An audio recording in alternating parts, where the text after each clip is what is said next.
আসসালামু আলাইকুম। নিয়মিত বাংলা সংবাদ আপনাদের স্বাগতম। শুরুতেই থাকছে শিরোনাম, এরপর বিস্তারিত। এনসিপির তিন নেতা নাহিদ ইসলাম, আসিফ মাহমুদ ও মাহফুজ আলমের জন্য ফাঁকা রাখল 3টি আসন বিএনপি। মাইনাস করা হলো সার্জিস আলম ও হাসনাত আবদুল্লাহকে। আর হচ্ছে জুলাই সনদের ভিত্তিতে নির্বাচন করতে হবে বলছেন মামুনুল হক। নির্বাচনে বিএনপি জিতলে কে হচ্ছেন প্রধানমন্ত্রী, এবং সবশেষ জানিয়ে দেব 3 শতাধিক বিচারককে পদোন্নতি দেওয়ার সিদ্ধান্ত। এতক্ষণ শুনছেন সংবাদ শিরোনাম, এবার জানুন পুরো বিস্তারিত। বিএনপি সারা দেশ জুড়ে 237টি আসনে মনোনয়ন দিয়েছে দল থেকে। আর এই মনোনয়ন দেওয়ার পরেই দেশের বিভিন্ন প্রান্তে নেতাকর্মীদের মধ্যে বিএনপির মনোনয়ন বঞ্চিত নেতাদের কর্মীরা বিভিন্নখানে রাস্তা অবরোধ করে বিক্ষোভ ভাঙচুর করে। তবে এনসিপিকে কাছে টানতে বিএনপি চমক রেখেছে। ঢাকার 9 আসন নাহিদ ইসলামের জন্য তারা বরাদ্দ রেখেছে।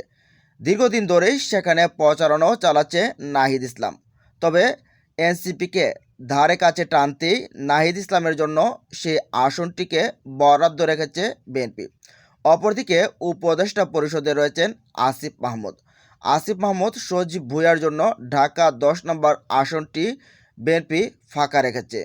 জানা গেছে যে নির্বাচনের আগ মুহূর্তে পদত্যাগ করে ঢাকা 10 থেকে নির্বাচন করবেন আসিফ মাহমুদ, সজীব ভুঁইয়া আর মাহফুজ আলম তার জন্য বিএনপির লক্ষ্মীপুর 1 আসনটি ফাঁকা রেখেছে। মূলত এই তিনজনকে দিয়ে পুরো এনসিপিকে কবজায় নিতে চায় বিএনপি। তবে এনসিপির অন্যতম নেতা উত্তরাঞ্চলের মুখ্য সংগঠক ও দক্ষিণাঞ্চলের মুখ্য সংগঠক হাসনাত আবদুল্লাহ ও সার্জিস আলমের জন্য কোনো ধরনের সিট বরাদ্দ রাখেনি বিএনপি। সার্জিস আলমের পঞ্চগড়ের আসনটির জন্য সেখানে প্রার্থী দিয়েছে বিএনপি। অপরদিকে কুমিল্লা 4 আসন, সেখান থেকে নির্বাচন করবে হাসনাত আবদুল্লাহ, সেই আসনেও প্রার্থী দিয়ে রেখেছে বিএনপি। জানা গেছে কিছুদিন ধরে এনসিপিতে নাকি সার্জিস আলম এবং হাসনাত আবদুল্লাহর কদর কমে গেছে। আসিফ মাহমুদ নামের একজন অনলাইন অ্যাক্টিভিস্ট লিখেন, সার্জিস আলম এবং হাসনাত আবদুল্লাহ ছাড়া মূলত এনসিপির প্রধান সারিতে যারা রয়েছেন তারা প্রত্যেকেই ছাত্রশক্তি করে এসেছে। আর এই দুজন ছিলেন অন্য ঘরানার, যার কারণে তাদেরকে মাইনাস করার জন্য পরিকল্পনাও রয়েছে। আসিফ মাহমুদ, সজীব ভুঁইয়া এবং মাহফুজ আলম যখন উপদেষ্টা পরিষদ থেকে তারা ফিরে আসবেন, তখন তাদেরকে এই পদ দুটোতে বসানো হতে পারে। আর এর জন্য সেটে ফেলা হতে পারে এই সার্জিস আলম এবং হাসনাত আবদুল্লাহকে। বিএনপি অনেকবার চেষ্টা করেছে হাসনাত আবদুল্লাহ এবং সার্জিস আলমকে জামাতের উপর যাতে বিএনপির হয়ে খুব যেতে পারে। তবে বিএনপির সে চালে বা সে ফাঁদে কখনো পা দেয়নি হাসনাত আবদুল্লাহ এবং সার্জিস আলম। মূলত বলতে গেলে এই সার্জিস আলম এবং হাসনাত আবদুল্লাহ তারা কিছুটা ইসলামিক মাইন্ডেরও মানুষ, যার কারণে তারা জামাত ইসলামের সাথে তেমন কোনো তর্কে বা বিতর্কেও যায়নি। অপরদিকে আরও একজনের ব্যাপারে আলোচনা রয়েছে কিছুদিন ধরে, সেটা হলো নাসিরউদ্দিন পাটোয়ারি। নাসিরউদ্দিন পাটোয়ারিও নাকি পদ হারাতে পারে, কয়েকদিন ধরে গুঞ্জন চলছিল। তো এরই মধ্যে আবার নাসিরউদ্দিন পাটোয়ারির বিরুদ্ধে যখন বিএনপির যুবদলের নয়ন মামলা করলো, তখনই আবার ইসলামী আন্দোলন এবং জামাত ইসলামী বিবৃতি দিয়ে বসলো। একেবারে ডাইরেক্ট জামাত ইসলাম বলল, জুলাই আন্দোলনের অন্যতম অগ্রাধিকারের নায়ক নাসিরউদ্দিন পাটোয়ারি, তার বিরুদ্ধে এরকম মিথ্যা বানোয়াট মামলা, আমরা সত্যি হতাশ, এটা লজ্জাজনক, আমরা তীব্র নিন্দা জানাই ও উদ্বেগ আমরা প্রকাশ করছি। অনেকে আবার মনে করছেন হাসনাত আবদুল্লাহ, সার্জিস আলম, নাসিরউদ্দিন পাটোয়ারি এদেরকে নিয়েও বড় ধরনের গেম খেলছে জামাত ইসলাম। জামাত থেকে এ তিনজনকে মনোনয়নও দিতে পারে, এমনটা অনেকে ধারণা করছে। তবে সময় বলে দেবে। জুলাই সনদের ভিত্তিতে নির্বাচন করতে হবে।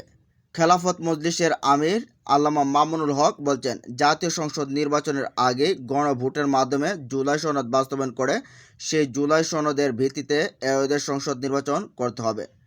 মঙ্গলবার বিকেলে খেলাফত মজলিস মদন উপজেলা শাখার আয়োজিত পৌর সদরের জাহাঙ্গীরপুর তহুরা আমিন সরকারি পাইলট উচ্চ বিদ্যালয়ের খেলার মাঠে গণসমাবেশ এসব কথা বলেন তিনি। মামুনুল হক বলেন, জুলাই যোদ্ধাদের প্রতি আমরা শ্রদ্ধা জানিয়ে বলতে চাই, আগামী বাংলাদেশে জুলাই সনদ আইন ভিত্তি প্রদান করার জন্য একটি গণভোটের আয়োজন করতে হবে। বক্তব্য শেষে খেলাফত মজলিসের প্রতীক রিকশা মার্কায় ভোট চান তিনি।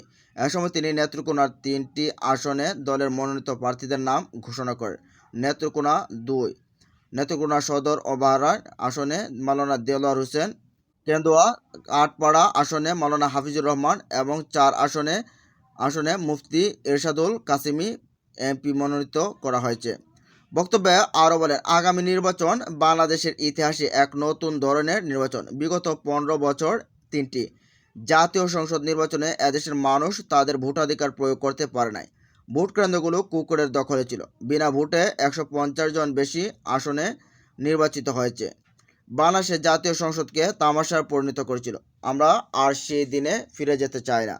আমরা চাই শান্তিপূর্ণ নির্বাচন। নির্বাচনের প্রতিদ্বন্দ্বিতা থাকবে, কিন্তু কোনো সংঘাত আমরা দেখতে চাই না। এদিকে নির্বাচনে বিএনপি জিতলে কে হচ্ছেন প্রধানমন্ত্রী? বাংলাদেশের অন্যতম প্রধান রাজনৈতিক দল বিএনপির আগামী জাতীয় সংসদ নির্বাচনের জন্য 237টি আসনে দলীয় প্রার্থীদের নাম ঘোষণা করছে। সেই তালিকার শীর্ষে আছেন দলটির চেয়ারপারসন খালেদা জিয়ার নাম, যিনি কয়েক বছর ধরে শারীরিকভাবে অসুস্থ হওয়ায় চিকিৎসাধীন আছেন। দলটির ঘোষণা অনুযায়ী বেগম খালেদা জিয়া 3টি আসনে দলীয় প্রার্থী হবেন। আর গত কয়েক বছর ধরে দলটির সাংগঠনিক কর্মকাণ্ড পরিচালনা করা ভারপ্রাপ্ত চেয়ারম্যান তারেক রহমান বগুড়ার একটি আসন থেকে প্রতিদ্বন্দ্বিতা করবেন। কিন্তু দলটির নির্বাচনী প্রচারণায় কে নেতৃত্ব দেবেন আর নির্বাচন জিতলে কে সরকারের প্রধানমন্ত্রী হবেন তা নিয়ে দলটির পক্ষে থেকে আনুষ্ঠানিকভাবে কোনো কিছু জানানো হয়নি। ফলে কাকে সামনে রেখে এই নির্বাচনে প্রচারে নামতে যাচ্ছেন বিএনপি, সেই প্রশ্ন জোরালো হয়ে উঠছে। এর কারণ হলো, একদিকে খালেদা জিয়া অসুস্থ, আবার তারেক রহমান কবে দেশে ফিরবেন তা এখনও চূড়ান্ত করতে পারেনি তিনি বা তার দল, যদিও দলটি বলছে তিনি শীঘ্রই ফিরবেন। রাজনৈতিক বিশ্লেষকদের বরাত দিয়ে বিবিসি বাংলার এক প্রতিবেদনে বলা হয়েছে, খালেদা জিয়াকে 3টি আসনে প্রার্থী হিসেবে রাখা দলটির একটি নির্বাচনী কৌশল এবং তাদের ধারণা নির্বাচনে জিতলে সরকার গঠনের বিষয়টিতে তারেক রহমানই নেতৃত্ব দেবেন। আবার কেউ কেউ বলছেন তারেক রহমান দেশে না ফেরা পর্যন্ত তার ফেরা নিয়ে সংশয় থেকেই যাবে এবং সে কারণে বিএনপি নেতৃত্বের জায়গায় খালেদা জিয়াকেই রেখেছেন 3টি আসনে প্রার্থী করার মধ্য দিয়ে। দলটির স্থায়ী কমিটির সদস্য সালাউদ্দিন আহমেদ বলছেন, আমরা আশা করি দেশনেত্রী বেগম খালেদা জিয়া সম্পূর্ণ সুস্থ হয়ে নেতৃত্ব দেবেন। নির্বাচনের মাঠে ময়দানে নেতৃত্ব দেবেন তারেক রহমান। আর বর্তমান বাস্তবতায় জনাব তারেক রহমান প্রধানমন্ত্রী হবেন, এটাই আমাদের চিন্তা।